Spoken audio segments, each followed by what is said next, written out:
नमस्ते दोस्तों। रॉकेट एक ऐसी कमाल की मशीन का नाम है जो हमें इस दुनिया से बाहर जाकर इस ब्रह्मांड को देखने के सपने दिखाती है और इसी कमाल की मशीन की वजह से आज हम चांद, मंगल और बृहस्पति जैसे प्लेनेट तक पहुंच पाए हैं। साथ ही आज के टाइम में हमारी जितनी भी सैटेलाइट्स पृथ्वी के ऑर्बिट में घूम रही है वो वहां तक इन रॉकेटों की वजह से ही पहुंच पाई है। दरअसल पहले रॉकेट का आविष्कार अब से लगभग 800 साल पहले 13वीं शताब्दी में चाइना में हुआ था और तब इन रॉकेटों को बनाने के लिए गन पाउडर का इस्तेमाल किया जाता था। ये वही गन पाउडर है जो हम आज के टाइम में दिवाली के रॉकेटों में इस्तेमाल करते हैं। लेकिन फिर इसके लगभग 700 सालों बाद सन 1926 में अमेरिका के रॉबर्ट हचिंग गॉर्डर ने इस दुनिया का पहला लिक्विड फ्यूल पर चलने वाला रॉकेट बनाया। ये सेम उसी टेक्नोलॉजी पर काम करता था जो हम आज के रॉकेट में इस्तेमाल करते हैं। अब 1926 में दुनिया का पहला लिक्विड फ्यूल पर चलने वाला रॉकेट तो बन गया था, लेकिन अभी भी लोग इसको उस तरीके से नहीं देख रहे थे जिस तरीके से आज हम इसको देखते हैं। इसके बाद साल आता है 1957। ये वो दौर था जब अमेरिका और रशिया के बीच सबसे पहले स्पेस में जाने की होड़ लगी थी और इसकी शुरुआत होती है 4 अक्टूबर 1957 को, जब रशिया ने अपनी पहली सैटेलाइट स्पुतनिक को पृथ्वी के ऑर्बिट में सक्सेसफुली लॉन्च कर दिया था। और ये इंसानों द्वारा बनाई गई पहली ऐसी सैटेलाइट थी जो पृथ्वी के ऑर्बिट में पहुंच पाई थी और इसे देखकर पूरा अमेरिका दंग रह गया था। जिसके जवाब में अमेरिका ने भी अगले साल यानी 1958 में national aeronautics and space administration यानी नासा की स्थापना की और यहीं से अमेरिका और रशिया के बीच कंपटीशन शुरू हो गया। लेकिन इससे पहले कि अमेरिका कुछ कर पाता, रशिया ने 1961 में यूरी गागरिन नाम के एक इंसान को स्पेस में भेज दिया था जो पृथ्वी के ऑर्बिट में चक्कर लगाने वाला इस दुनिया का पहला इंसान बना था। रशिया के इस इंसिडेंट के बाद इस रेस में अमेरिका जो है वो काफी पीछे रह गया था और इसी चीज को देखते हुए अमेरिका के former president John F Kennedy ने खुलेआम ये अनाउंसमेंट कर दिया कि इस दशक के लास्ट तक यानी 1970 तक अमेरिका जो है वो किसी ना किसी अमेरिकन को चांद पर भेजकर ही दम लेगा। अब जैसे ही जॉन एफ कैनेडी ने अनाउंसमेंट किया तो पूरी दुनिया की नजर अमेरिका पर थी, क्योंकि अब सिर्फ ये कॉम्पिटिशन नहीं रह गया था बल्कि अब ये बात अमेरिका की इज्जत पर बनाई थी। और आखिरकार जैसा अमेरिका कहता है ठीक बिल्कुल वैसा ही होता है। 16 जुलाई 1969 को अमेरिका के अपोलो 11 स्पेसक्राफ्ट ने चांद पर लैंड किया, जिसके बाद 20 जुलाई 1969 को अमेरिका के नील आर्मस्ट्रांग दुनिया के पहले ऐसे इंसान बने जिन्होंने चांद पर कदम रखा था। और इसी के साथ रशिया इस रेस में पीछे रह गया, जिसके बाद अमेरिका ने भी अपने सभी अपोलो प्रोग्राम को पूरी तरह से बंद कर दिया था, क्योंकि अमेरिका को ये सभी प्रोग्राम काफी महंगे पड़ रहे थे। जिसके बाद वैज्ञानिकों ने रॉकेट फ्यूल को बचाने के लिए 3 बड़े एक्सपेरिमेंट किए और इन तीनों बड़े एक्सपेरिमेंट्स को करने का सिर्फ और सिर्फ एक ही मोटिव था कि जितना हो सके रॉकेट के खर्चे को कम किया जा सके, जिससे हम ज्यादा से ज्यादा रॉकेट को स्पेस में भेज सके और इस स्पेस को एक्सप्लोर कर सके।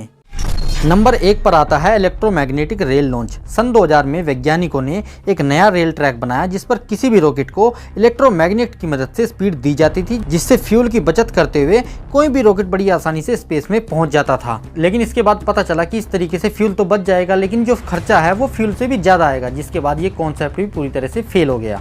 दूसरे नंबर पर आता है ड्रोन बेस लॉन्च। 2010 में वैज्ञानिकों ने रॉकेट को लॉन्च करने के लिए एक नया कॉन्सेप्ट निकाला, जिसमें किसी भी रॉकेट को एक ड्रोन के ऊपर रखकर 60,000 फीट की ऊंचाई पर बड़ी हाई स्पीड से लॉन्च कर दिया जाता था। लेकिन फिर बाद में ये कॉन्सेप्ट भी पूरी तरह से फेल साबित हुआ, क्योंकि इसमें भारी भरकम रॉकेट को लॉन्च नहीं किया जा सकता था।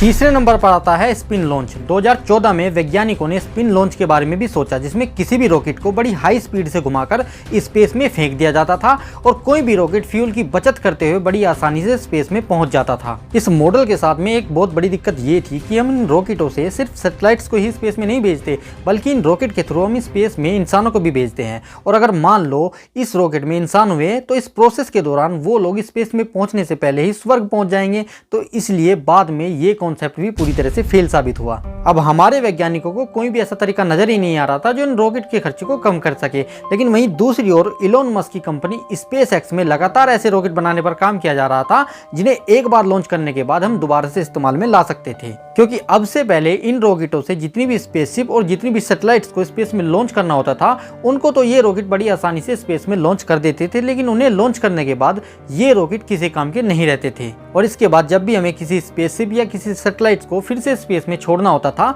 तो हमें फिर से एक नया रॉकेट चाहिए होता था, जिसके लिए टाइम और पैसा दोनों लगता था। लेकिन वहीं दूसरी ओर इलोन मस्क ऐसा रॉकेट बनाना चाहते थे जो एक बार इस्तेमाल होने के बाद दोबारा से इस्तेमाल में लाया जा सके। हालांकि उस टाइम पर इलोन मस्क की लोगों ने खूब मजाक बनाई कि अगर ऐसा करना पॉसिबल होता तो नासा, जिसके पास सबसे ज्यादा काबिल वैज्ञानिक मौजूद है, वो ना ऐसे रॉकेट बना लेते। वहीं इलोन मस्क ने बिल्कुल भी हार नहीं मानी और अपने एक्सपेरिमेंट जारी रखे।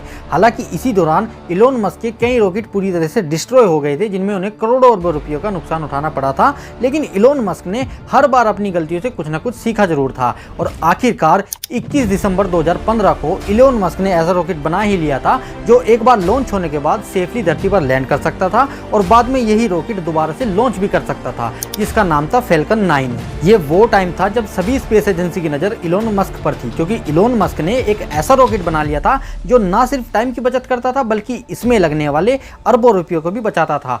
इसी वजह से आज हर स्पेस एजेंसी फैल्कन 9 जैसे रॉकेट बूस्टर बनाने में लगी हुई है। तो बस दोस्तों, आज के लिए इतना ही। उम्मीद है आपको वीडियो पसंद आई होगी। अगर हाँ तो वीडियो को लाइक जरूर करें और अगर आप चैनल पर नए हो तो चैनल को सब्सक्राइब करना ना भूलें। मिलते हैं अगली वीडियो में, तब तक के लिए धन्यवाद।